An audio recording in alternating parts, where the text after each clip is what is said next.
Super Happy Awesome Movie Time! Hey everybody! Everybody! Welcome to Super Happy Awesome Movie Time. He's Jim. And he's Drosh. Today we're going to be reviewing Repo, the Genetic Opera, directed by Darren Lynn Bousman. Darren Bousman was the guy that brought us all those Saw sequels. Well, this film is based on a play written by Darren Smith and Terence Zdunich. Yay for theatrical roots! The story, or libretto, is set in the future where an epidemic of organ failures threatens the survival of our species. Enter Paulie from Goodfellas, who saves the world by offering for-profit organ transplants. But replacing organs can get pricey, so GeneCo offers financing. But if you fall behind your payments, a psychopath shows up to reclaim their property.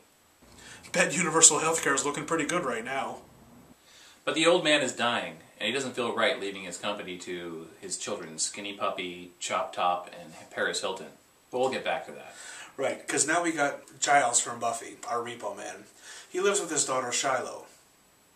Shiloh? Shiloh. Shiloh, when I was young, I used to call your name. Yeah, she's bedridden with a blood disease, so she doesn't know that her daddy eviscerates people for a living. See, 17 years ago, Roddy and Nathan both loved the same woman, but she ended up marrying Nathan. So Roddy poisons her, he makes Nathan think that he did it, and then blackmails Nathan into being a Repo man, or else he's going to tell Shiloh. So now Shiloh's been sneaking out at night, learning about the big, bad, wonderful world. And it's there she learns about the street version of the drug Zydrate, which is stolen from corpses. She also learns that Blind Mags, the company figurehead, wants to leave GeneCo, but if she does that, she has to give back her artificial eyes. Mag is played by Sarah Brightman, the talented Broadway singer, who is also connected to Shiloh through her mother. Jeez, Lost didn't have so many contrived connections. Alright, so everyone ends up at the opera. Roddy wants to leave the company to Shiloh because his own children are creepy and addicted to surgery. So Roddy brings Shiloh to the opera. Blind Mags also wants her at the opera, but Shiloh can't see Blind Mags. Roddy wants Shiloh to reject Nathan because he's been giving her fake medicine, and the Largo kids want Nathan to go back to being a Repo man because they're trying to convince him that...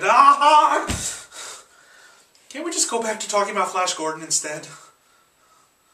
The opera ends the way most operas do. Every hidden truth is revealed, a lot of people die, Paris Hilton doesn't. Most operas are about great themes. This opera is about an hour and 40 minutes. I always get nervous when I see these two words, rock, opera. But I felt I really should like this film. I mean, it had a gothic morbidity, and it had this over-the-top blood and guts that would have made Dario Argento proud. It sounds great, right? I mean, I really wanted to like this picture. I just didn't care about anything that was happening. I would have loved to have seen what David Cronenberg could do with this story. In musicals, songs are very useful for either explaining something to the audience or for moving the plot forward.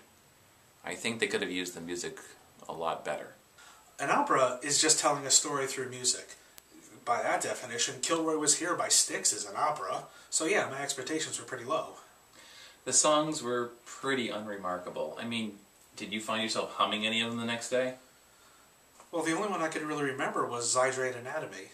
Zydrate comes in a little glass vial. A little glass vial? A little glass vial! And the little glass vial goes into the gun like a battery. And the Zydrate... But the rest were pretty forgettable. For the most part, the songs didn't seem to move the plot forward. It was mostly the characters just expressing their emotion at this point in time. Well, yeah, that would be fine if these characters were capable of any growth. But mostly they just wallow in their own weirdness. None of them seems to go through any substantial positive change. Well, Shiloh's growth seems to be a little sadness at the end, but then she goes right back to being the annoying little 17-year-old she started out as. Right, I mean, she's given the chance to own GeneCo and make a real difference in this world, and instead she just tosses it away. Shiloh throws a hissy fit when she can't go to the opera. 17! Mama drama's got to go down 17! Nothing's gonna bring her back! They grow up to write dumb novels about celibate vampires. Here, Joan Jett makes a cameo appearance playing guitar. Just playing guitar. Come on, guys, give her a part. Yeah, I mean, she can act. Oh, yeah. Anyway, Joan Jett makes a cameo. And who else? Paris Hilton. Paris Hilton appears as a spoiled heiress who is obsessed with her looks. Well... Fish in a barrel, man. No sport. Blind Mag is the only spokesperson for GeneCo. Why does GeneCo need one? I mean, okay, so the Repo Men are no secret, and GeneCo is a source for everything. What is Roddy so concerned about GeneCo's image? GeneCo needs some serious restructuring. His only options to inherit the company are his freak show kids or a whiny emo chick. Doesn't this company have a CFO or something? Where's the government? The military? Other countries? Well, yeah, I mean, it's one thing that GeneCo came up with this cure, but who let this guy be in charge? Someone tell me what is going on! I don't care about these characters. Every relationship in this film is based on lies. And they all seem to be stuck on the deceased Marnie, who seems far more interesting than any of the living characters. Also, did Roddy have an affair with Marnie? Or did his first wife die, or... Well, who's the mother, or mothers, of his 3 children who are older than Shiloh? How long were Nathan and Marty together? Marty's the center of this whole universe. Who was this woman? You know, come to think of it, I did like some of the characters. I did like Blind Mag, and I would have liked to spend more time on her backstory. Although I couldn't really get past her being Sarah Brightman, since I'm not really a fan. The grave robber / drug dealer is the only likable character in this film. I mean, he's the only one who's really upfront about who he is, and even he's kind of a dick. He's that friend that'll pull you out of the frying pan, throw you right back into the fire. Thanks, pal. Nathan plays the Gollum card, flipping personalities depending on whether he's holding a knife or a teddy bear. During Thankless Job, Nathan does the making the corpse pretend to talk bit by putting his hand inside his body. Puppet people, it's Attack of the Puppet People. We could go nuts with the nitpicky things. Oh!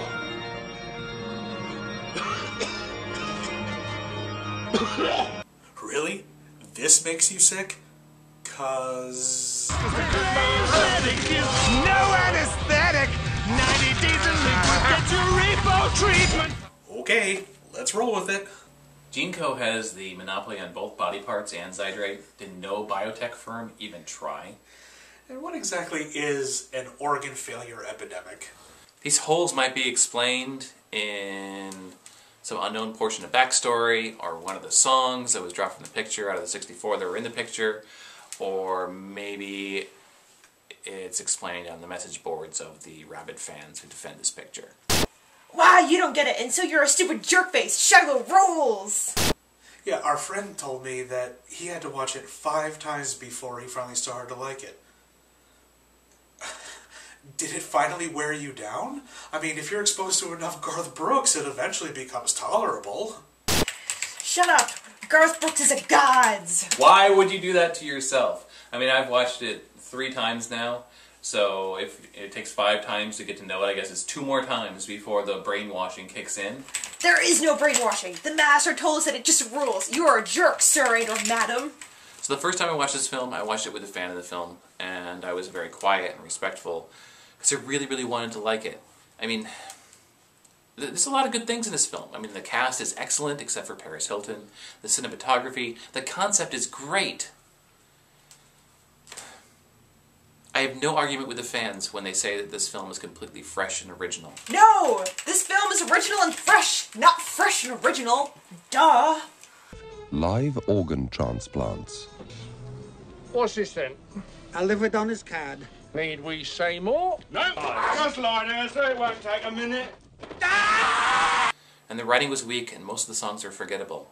A lot of them sound like they were written in 5 minutes. Puppet people, puppet people. The second time I watched this film, I didn't take it so seriously.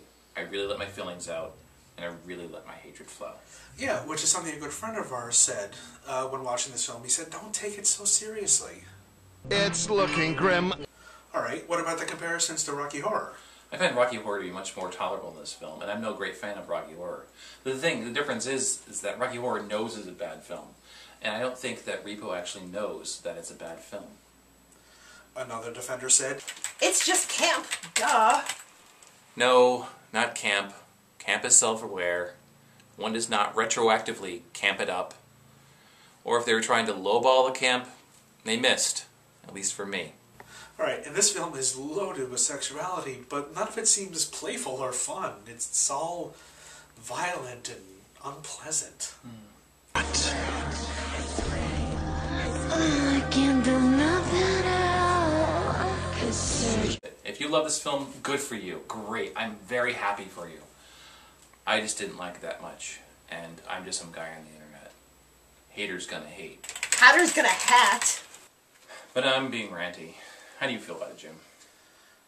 Alright.